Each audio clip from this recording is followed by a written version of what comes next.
It's a Chinese sport, about 2,000 years old, and it was actually introduced into Trinidad in 2006 for the Chinese bicentennial celebration.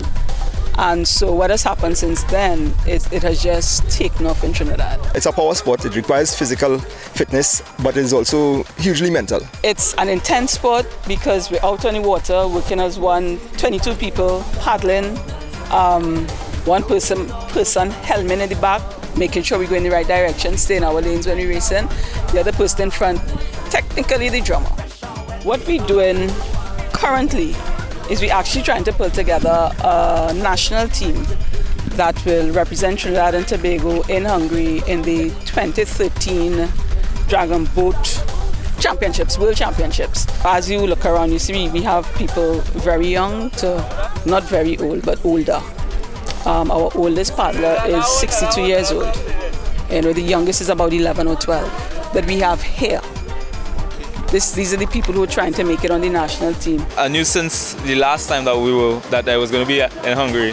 From then I determined I had to save for this, I had to work hard for this, and I'm just really excited and elated to be in it right now, because back then I'm thinking it's going to be so good, and now we're working hard, sweating hard, bleeding according to Brent. But it feels even greater now to be at this point. First time we competed on an international level as a country.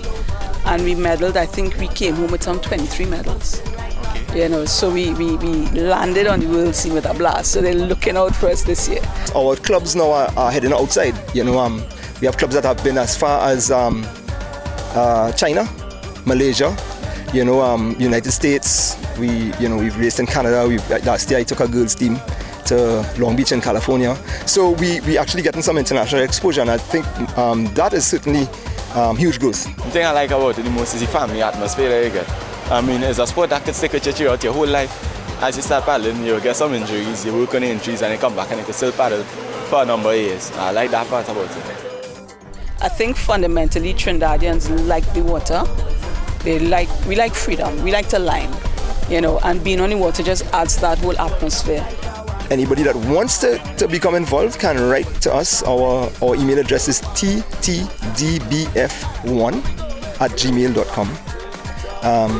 And we've also got a Facebook page and a web page.